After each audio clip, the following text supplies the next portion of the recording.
सतगुरुदेवाय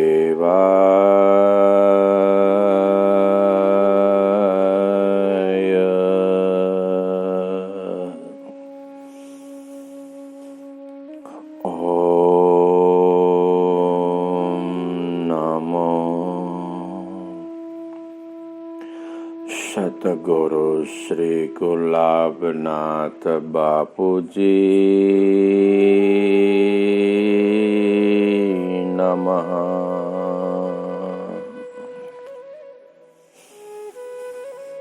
ओम नमः शिवाय।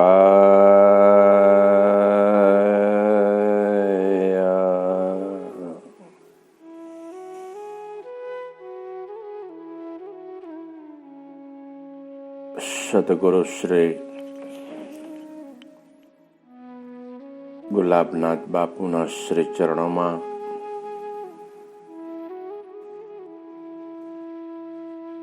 ગુરુ મહારાજની કૃપાથી જ અનહદ કોટિ કોટિ નમન। જય ગુરુ મહારાજ, જય ગુરુ મહારાજ। આમ તો જ્ઞાનવાનની દ્રષ્ટિમાં હર પલ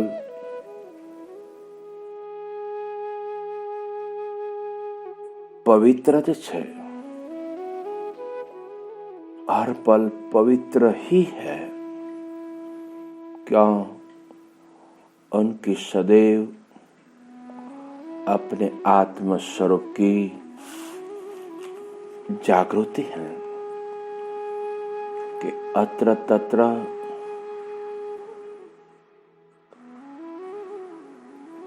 अपने इन नमः यानी परम चैतन्य तत्व का अनुभव स्थिति है, शिव तत्व की अनुभव स्थिति है। आज से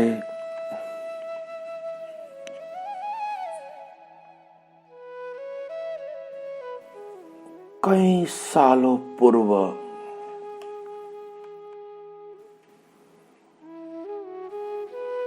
भगवान सदाशिव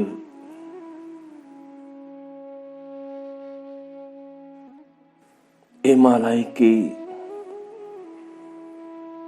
पर्वत माला पर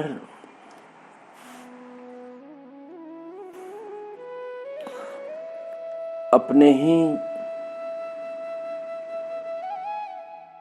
शीलवंत शिष्य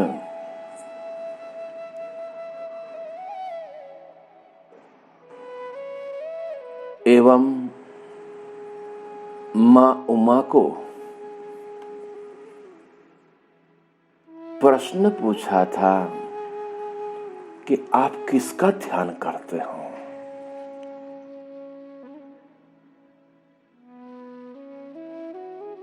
आप किसकी महिमा में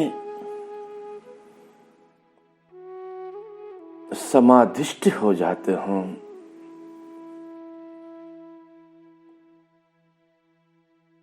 तब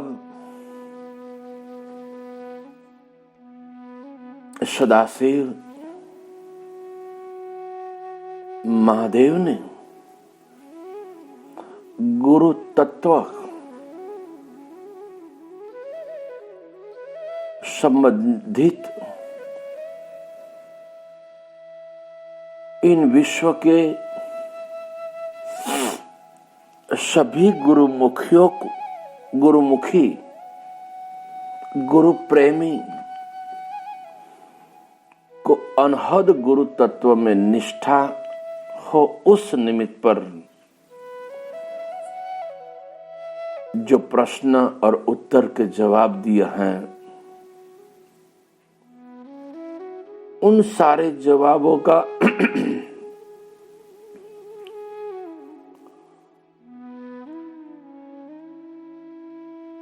सुत जी के द्वारा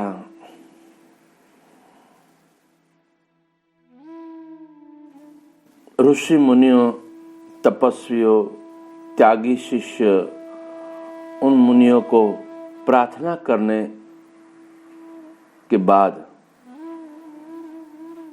इस सूत जी ने गुरु तत्व क्या है,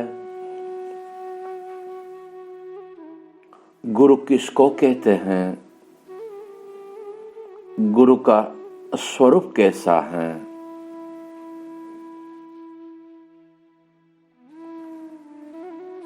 इस सब प्रश्नों का जवाब और गुरु में अनहद निष्ठा सभी को उस निमित्त गुरु गीता पर हम सभी को समझाने का यत्न किया है। सद्गुरु के श्री चरणों में जब शिष्य पूर्ण समर्पित होने पर कोई पूर्ण समर्पित होते हैं, कोई मात्र शब्दों से समर्पित होते हैं,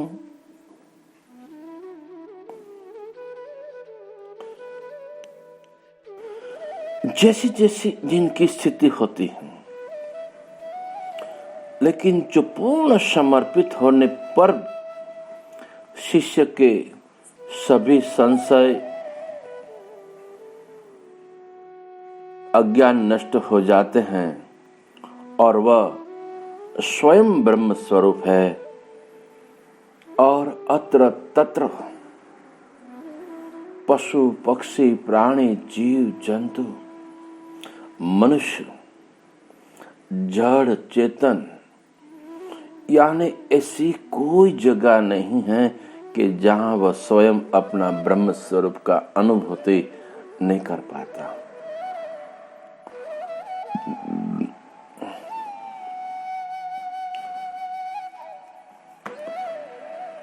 तो इस गुरु गीता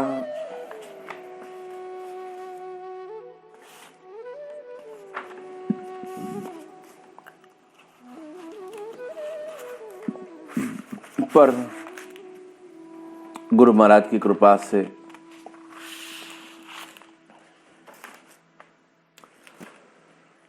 हम सभी उसी गुरु तत्व, गुरु माना सनातन सत्य,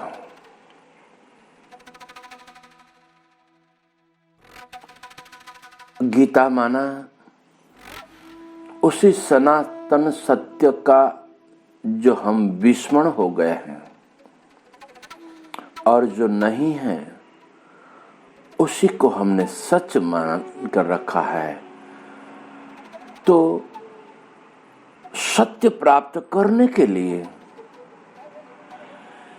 जो नहीं है उसी का त्याग, जब नहीं है उसी का सत्य और त्याग। त्याग भ्रांति में, वास्तव में त्याग नहीं है। असत्य का त्याग, मिथ्या का त्याग, सोचकर समझकर उसी मिथ्या का त्याग करके अपने सच्चिदानंद स्वरूप, अलख निरंजन स्वरूप, उसी अद्वैत स्वरूप में स्थिर होना ही गुरु गीता है। प्रथम अध्याय जब भी किसी का भी प्रारंभ करें, सत्संग का प्रारंभ करें,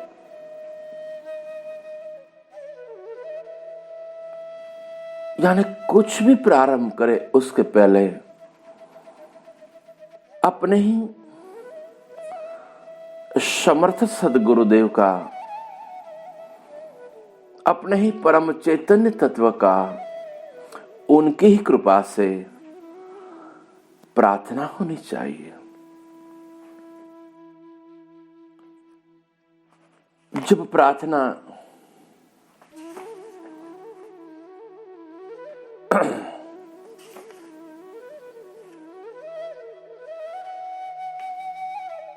शब्दों को रटना नहीं है,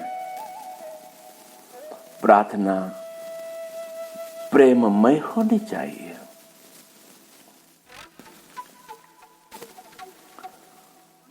ब्रह्मानंदम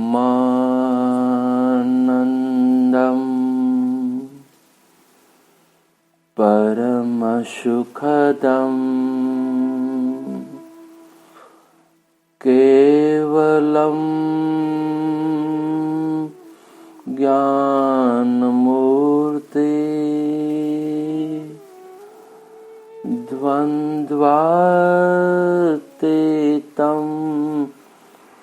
गगन सदृशं तत्त्वमस्यादिलक्ष्यम् एकं नित्यं विमलमचलम् सर्वधी साक्षिभूतम् भावातीतं त्रिगुणरहितं सद्गुरुं तं नमामि। सद्गुरुं तं नमामि।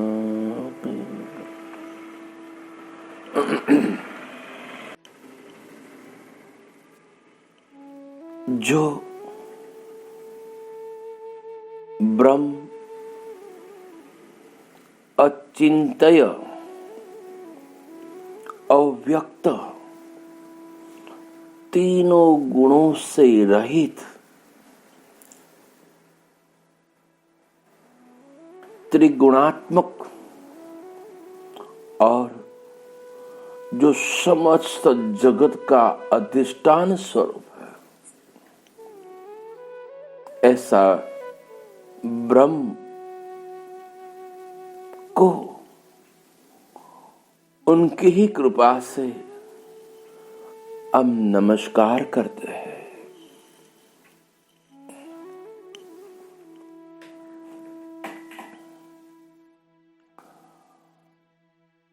उस परम चैतन्य तत्व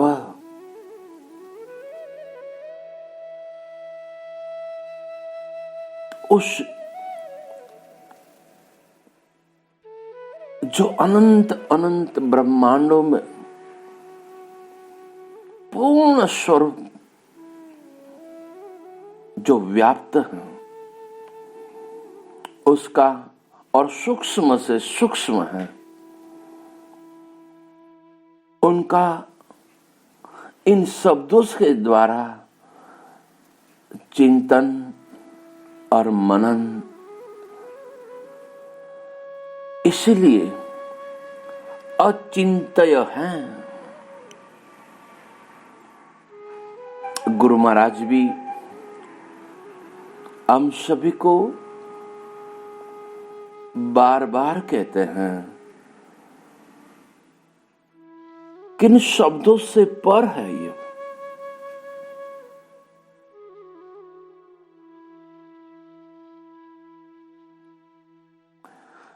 इसे अचिंत्य माना जिसका चिंतन नहीं होता है।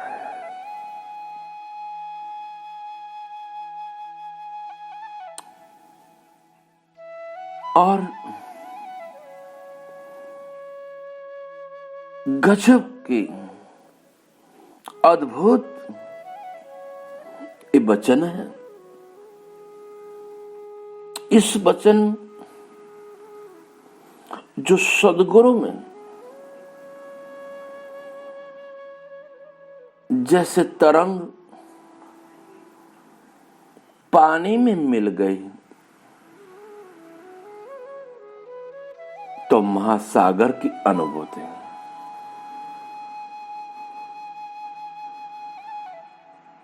ऐसे ही सदगुरु की कृपा से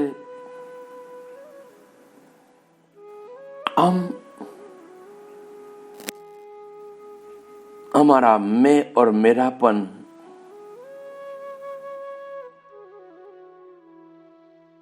अब जहां से उत्पन्न हुआ था उसी में मिल जाना, ये वास्तव में तो है ही, लेकिन भ्रांति रूपी अहंकार को मिट जाना ही स्वयं का मिलन है। जब तक स्वयं का मिलन नहीं होता है तब तक ब्रह्म की बातें कर सकते हैं, अनुभूति नहीं होती है। इसलिए ब्रह्म जो अचिंत्य हैं, जिनका कोई चिंतन नहीं होता, उसी का चिंतन करना है।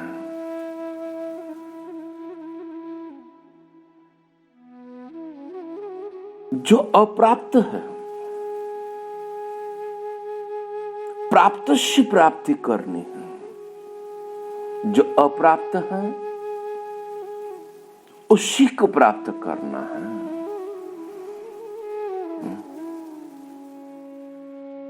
इसका अर्थ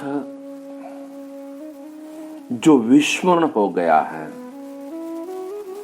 उसी का स्मरण हो जाए। स्मरण का अर्थ सब अपनी अपनी जगह पर करते हैं।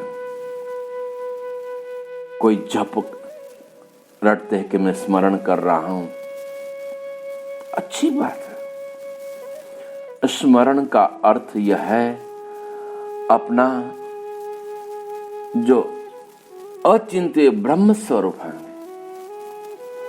उसी का स्मरण, जागृति, भान हो जाए कि यह मैं हूं, यह स्मरण।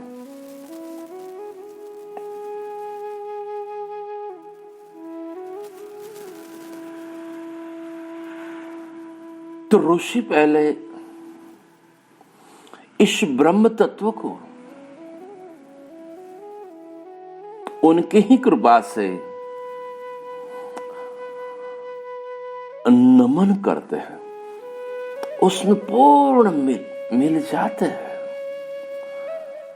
जहां न जहां मन नहीं है वह न मन है।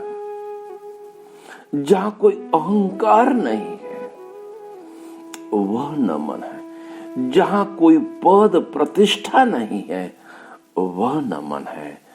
एक रूपता का ही नाम है नमन।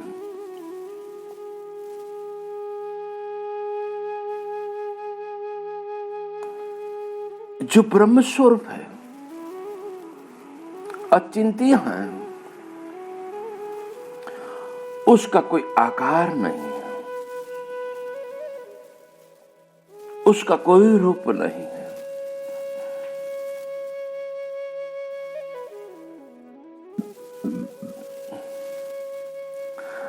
और वह जैसे हवा का कोई रूप नहीं, कोई आकार नहीं, आकाश का ये तो अज्ञानता के कारण हमें दिखा देगा, बादल को हम आकाश कहते हैं, लेकिन आकाश का भी कोई रूप नहीं, कोई आकार नहीं। तो आकाश और हवाएं उनके आगे सूक्ष्म से सूक्ष्म है, वह हमारा ब्रह्म स्वरूप है, जिनका कोई रूप नहीं, कोई आकार नहीं।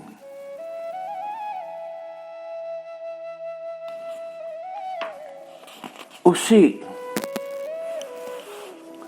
जिसका कोई रूप कोई नहीं है, तीनों गुणों से रहित है, वह निर्गुणाय है।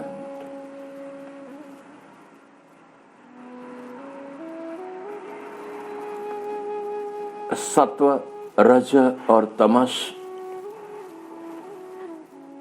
ये तीन गुण नहीं है उसमें। उसी परम शिव तत्व को, उसी परम ब्रह्म स्वरूप को गुणातीत कहा जाता है।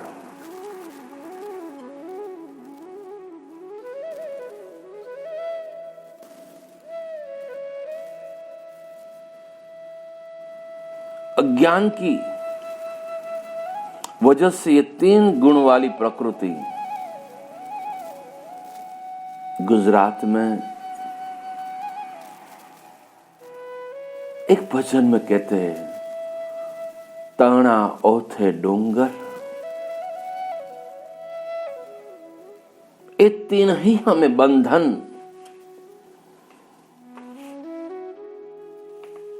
और जन्म मृत्यु के चक्कर में डालते हैं। वह तीनों गुणों से रहित है और उस परम ब्रह्म स्वरूप का न आदि है और न अंत है।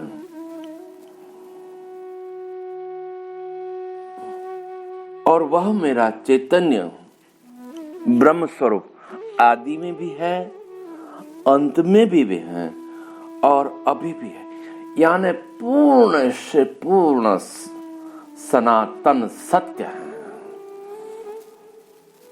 ऐसी कोई जगह नहीं है कि जहां वो मेरा पूर्ण परब्रह्म स्वरूप नहीं है।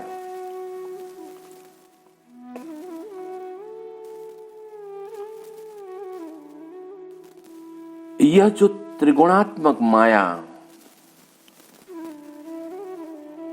हमको बासती है, मिथ्या है, यानी अपना स्वरूप का विस्मरण हो जाए और जो नहीं है वो दिखाई दे, वह माया है।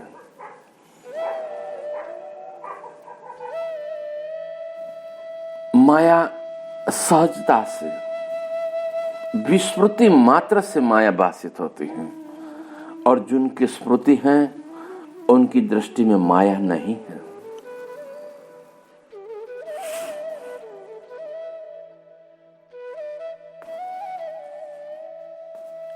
जो प्रकाश है उसमें अंधकार कैसे प्रकट हो सकता है?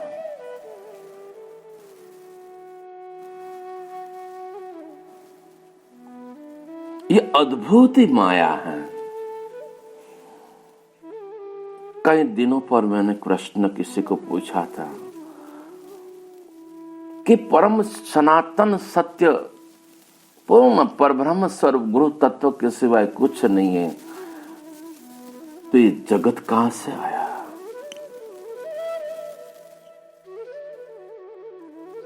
सत्य से असत्य कैसे पैदा हुआ है? ये अद्भुत माया है, ये अद्भुत लीला है।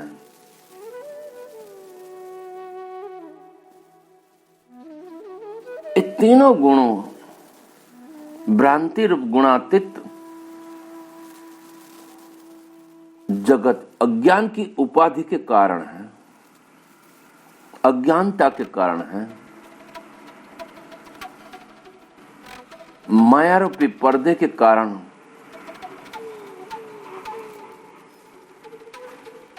ये भाषित है। ज्ञानी को भाषित नहीं है, ज्ञानी तो पूर्ण, इसीलिए तो कहा कि ब्रह्म अचिंत्य है, उसको हम नमन करते हैं। प्रभु का बनकर प्रभु का पूजन करना चाहिए। इसलिए पहले मैं प्रणाम करता हूं बहुत सूक्ष्म इस गुरु गीता के प्रारंभ में यहाँ कोई देवी देवताओं और भगवान को नमन करने की बात नहीं बताई। जो भगवान जो सभी हैं, ब्रह्मा विष्णु महेश, वह सभी इसी ब्रह्म तत्व को ही नमन करते हैं।